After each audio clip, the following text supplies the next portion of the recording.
Hey, and welcome to the channel. I did not expect that last video to be seen by anyone. Yeah, no, I didn't realize the timing of it was going to be at all significant or anyone was going to be interested. But that's cool. But anyway, welcome. So on this channel, I try to tell stories from real life because within my books I always make a fictional story. A lot of times people will be like, "Oh, who is this based on? What is this based?" It's like not really based on anything. You kind of craft something from scratch when you're making a book, but there are stories from real life that are super interesting, and I like to tell those stories too. And so I thought this would be a good place to like kind of preserve them. So anyway, thank you for subscribing, and I'm gonna try to be a lot faster with my my editing and uploads and stuff now that there's people that are gonna watch. Apparently, this story is about a buddy of mine. We're gonna call Dan. So now I knew Dan through a mutual friend. Now I have this close female friend who has her own like orbit of friends, and when I go to visit her I'll sometimes see the different friends from her friend group. Now all of her friends were kind of in this sort of hippie druggy skater kind of sphere, right? Now Dan was a gay guy who's really good at fighting games. I am someone who has a high natural talent for fighting games. So, like, if me and a random person are going to play a random fighting game neither of us have played, I'll typically win. But if someone's, like, really good at the game, they're going to beat me. But it's kind of just like I have this intuitive ability to pick up a fighting game pretty quick. So the first time I met Dan, it was at a party that this mutual friend was throwing, and they had a fighting game on the TV, and I was like, "Oh, sweet! Can I play?" And then I played, and I destroyed whoever I was playing against. They were very high or drunk or something, so it wasn't really like not a big achievement. I don't put that on my resume, but I did fuck them up. Anyway, Dan is then summoned, as is custom, because he actually knows how to play, so he can then come and destroy me. And so I'm excited, right? So I go pick a new character, another character I've never played before, and I did good enough to make him sit up. And that felt really good, because he was really good at the game, and I got him to be like, "Oh shit, let me, okay, lock in." And then he beat me, right? But it was nice to get that respect. It felt like a win, you know? And it's really fun to play someone who's better than you at something, because then you get to feel this sense of improvement, as you can so quickly get better when you're playing against someone better than you. And I think everyone enjoys that feeling of improving at a skill. And with like video games, you get to experience this like microcosm of it. Without like putting in quite as much like hours, you can learn a particular game, and get better at it. And also, Dan was super chill. He was a cool guy. He didn't like rub it in my face when he won, and he wasn't like super try hard. He didn't really care if he won. He was just better than me, and so it was fun to play against him. And I won sometimes, and he won other times. But it was always a fun challenge. So whenever I would go to visit this female friend, I'd be like, "Hey, we're gonna see Dan. Is Dan gonna come by? Gotta play some more Bloody Roar." And Dan's situation meant that we would often see him because his parents had all migrated down to like Florida or something to their vacation home to live permanently in their retirement. Dan was still living in his childhood home alone, just having the run of this very nice house in a very nice neighborhood, because his parents weren't going to like kick him out or whatever. They were kind of nudging him along to like go get a job or go do something he's passionate in. So two stories stick out to me about Dan besides the obvious, and that was a boyfriend that he had. So the boyfriend was Mexican, and wherever he went, he would take with him his Game Boy, and he would be playing his Game Boy at a party with other adults. And he would be getting so mad that he taught me what frothing at the mouth means. So if you've ever heard that before, where someone's frothing at the mouth mad, I've seen it. And it's not like, I used to think it was just like, you see in a cartoon where it's like a dog or something, and there's like froth in their mouth and the side, and they're like, "Arr." It's not that. He would kind of do this thing where you're like, or something like that, like hissing through his teeth. But he would do it so intensely there'd be like would spit when he did it, right? But he'd spit so quickly that there'd be little air bubbles in the spit, and then it would froth and drip. And he would like slam stuff and punch stuff, and he'd be so fucking mad about this Game Boy game. And this is at someone else's house, another adult's house, right? And so I go to the guy and I'm like, hey man, the fuck are you doing? And everyone else is very like scared to intervene because he's so angry. I was not. So he replies like, oh, do you play Pokemon? And it's like, what? Bro, are you about to explain to me what in the game is making you frustrated? I straight up had to tell another adult that this was inappropriate behavior and he needs to keep his shit under control. Like, what the fuck? Like, you can't take someone else's furniture and, like, break it. Like, literally, what the fuck? Anyway, Dan would end up breaking up with this Mexican guy. And the story of how they broke up was so funny because his Mexican boyfriend, Dan had did something, and then his Mexican boyfriend was like, haha, you're such a fag. And Dan just snapped and was like, you know what? He goes over to the door, he opens the door, he's like, get the fuck out of my house. Actually, get the fuck out of my house. And the reason is not because he called him a fag. The reason is because he wasn't gay. The Mexican guy, like, had sex with him a few times, but he was never in the mood to have sex because he just wasn't gay. According to Dan was like, I don't think he was actually gay. And that obviously makes you question, like, well, why would he have sex with a man? And the reason is because he was trying to score more like disability points, more like like the disability Olympics. It was socially elevating for him to say to people that he's bisexual. So to be cooler in this friend group of these kind of hippie, what am I casting a spell? Now they tell you in school, don't do drugs just to be cool, just to fit in. Maybe they should take that a step further and be like, don't suck a dick just to be cool. It's it's like imagine wanting to fit in with a friend group so bad that you'll let a man fuck you in the ass.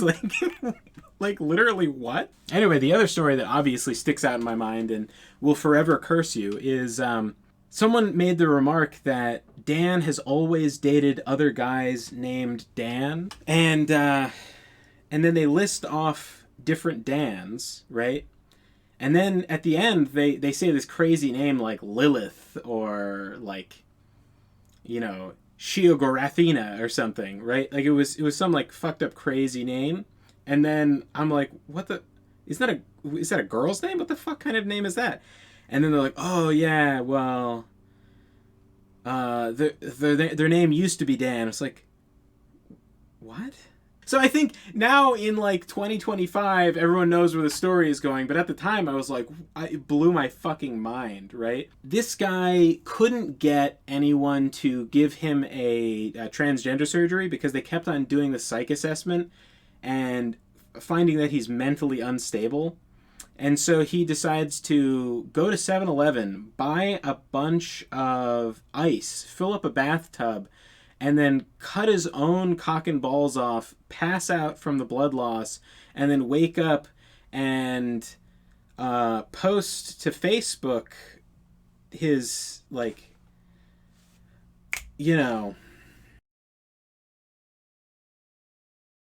Anyway, all of this set up a really funny joke because when I talked to Dan, when I passed Dan at some other point in the party after hearing the story, I was like, hey, so I heard the first Dan did a combo breaker, and then he just started dying laughing because it's not funny, really. It's not that funny, but no one makes jokes about it, so he was destroyed.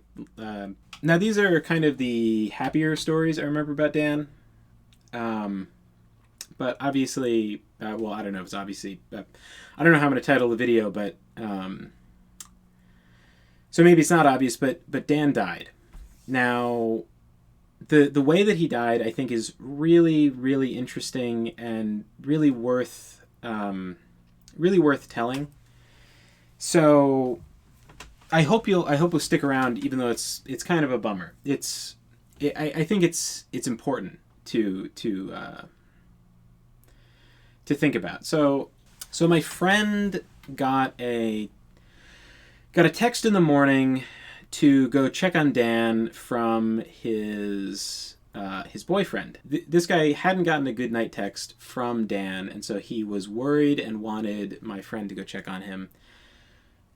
This was at like 5 a.m., something like that, and knowing her, she hadn't gone to sleep yet, and so she was like, yeah, sure, I'll go over there. So she goes over there, opens the door, because it's not locked, and so she goes in, and he's unconscious on the floor, calls an ambulance, etc. So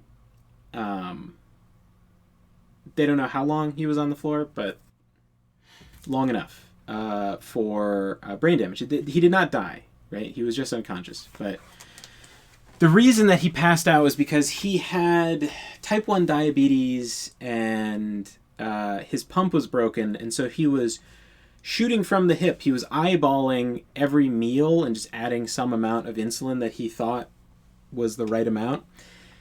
Because his meter, or his, it might have been his meter or something. Some part of his type 1 diabetes equipment was not working, and so he was just fucking shooting from the hip, and he went into a diabetic coma. Now there's a lesson in that right away. Don't be so lazy that it kills you. That's fucking retarded, man. Like, that, don't do that.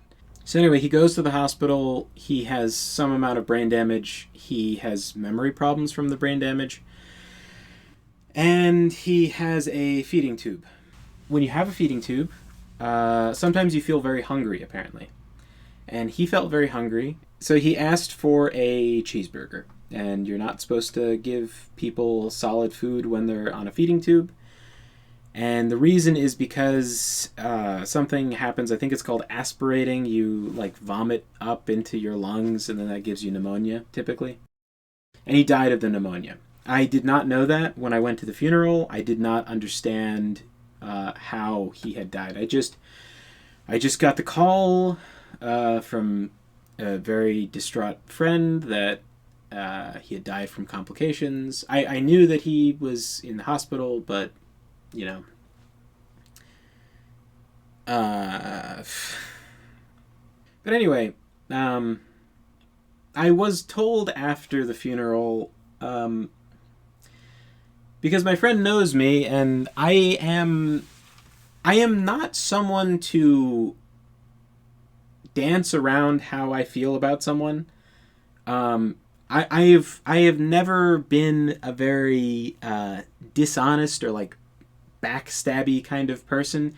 If I don't like someone, I will tell them. I never make it a secret. And if I had known who the people that killed him were at the funeral, I would have had words for them.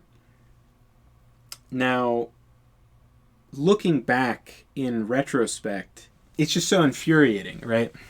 His boyfriend was ugly as fuck. I can't even. He was Dan was not a bad looking guy. His boyfriend was so hideous. He had teeth like a sarlacc pit. I take that back. He had a face like a sarlacc pit. He had kind of darker complexion, and then he had all these pimple scars on his face.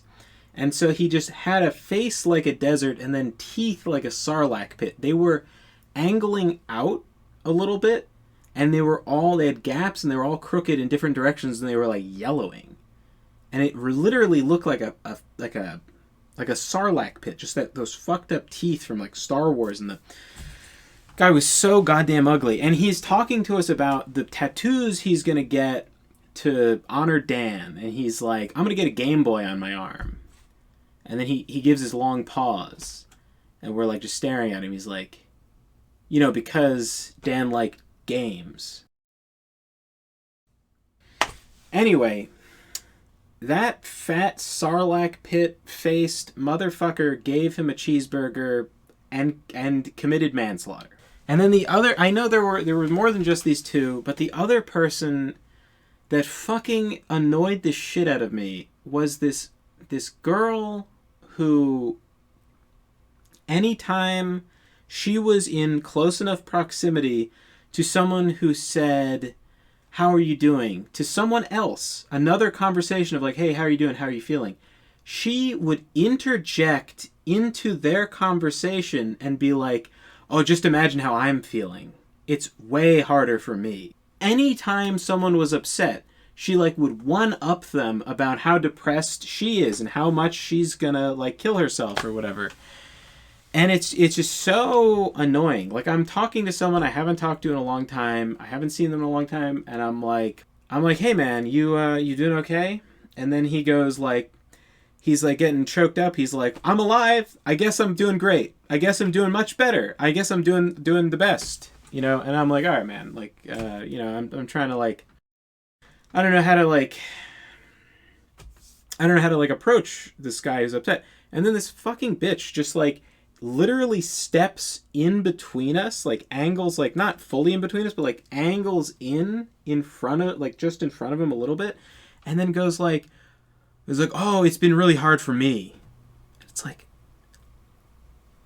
bitch, if I wanted to ask you, I would ask you. Anyway, she gave him multiple cheeseburgers. She gave him many cheeseburgers. She made many trips to give him cheeseburgers because she was selfish. She wanted to feel good giving him stuff so that he would thank her, because he can't remember what the doctor said about eating cheeseburgers. He doesn't know he's not supposed to. Everyone around him is supposed to remind him and take care of him while his mind is impaired, while he's recovering from fucking brain damage. But unfortunately, all of his friends seem to be fucking brain damaged because they killed him.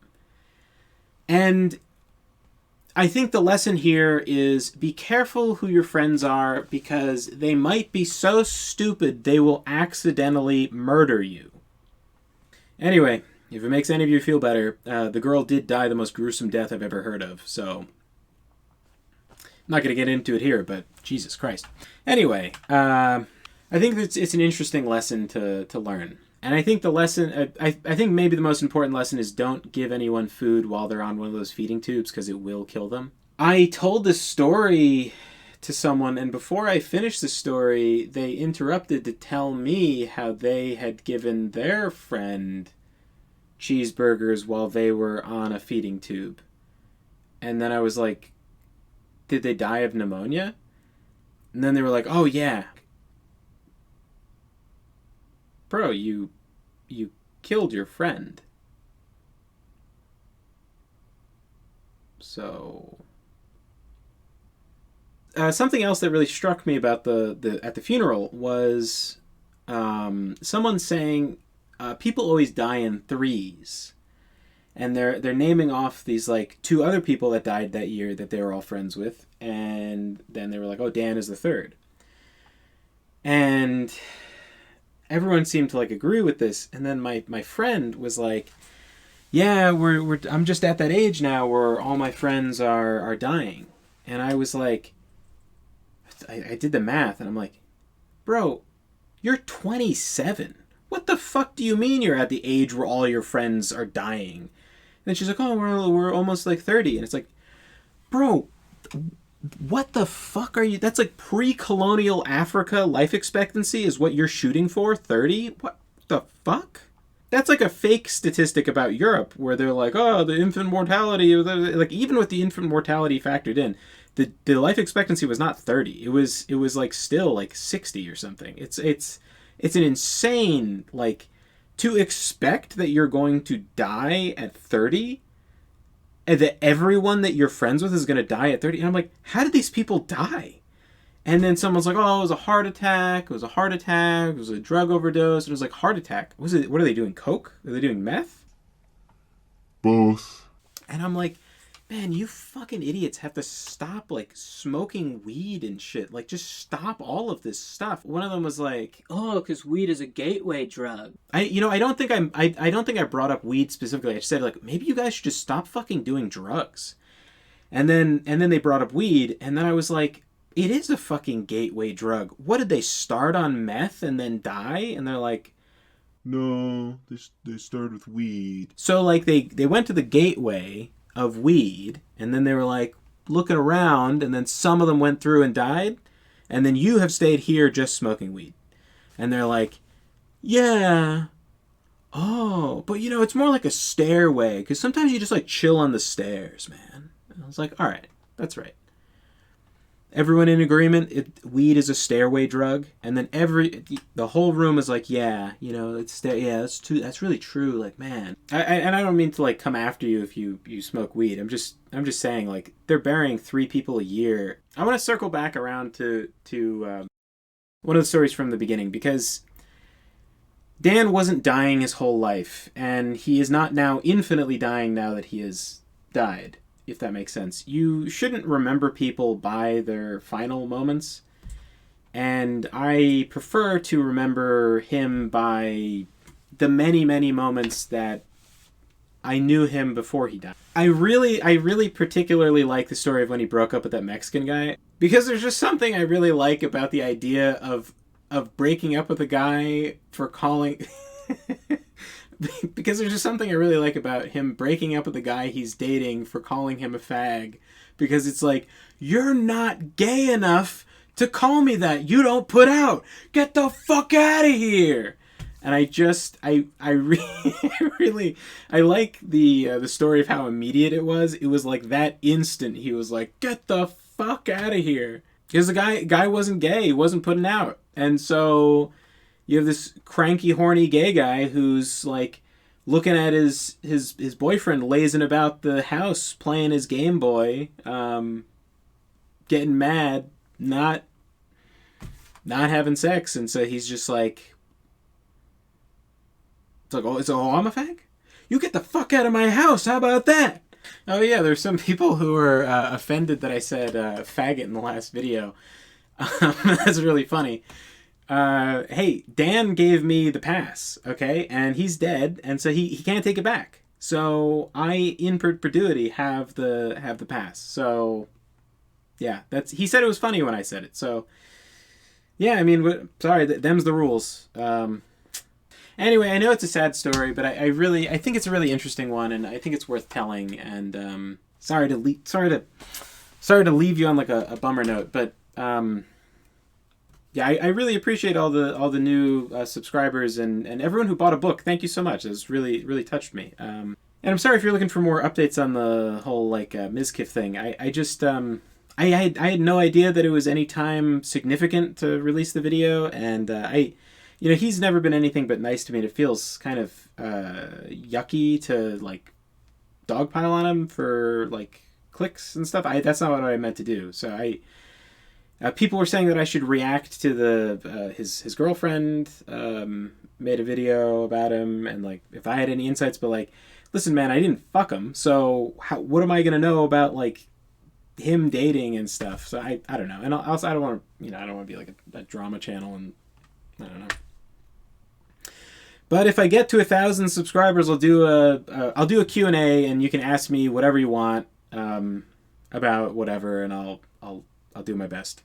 Anyway, thank you so much for watching, and if you got a book, thank you so much. That was awesome to be sending out a big batch of books all of a sudden. So, thanks, and take care.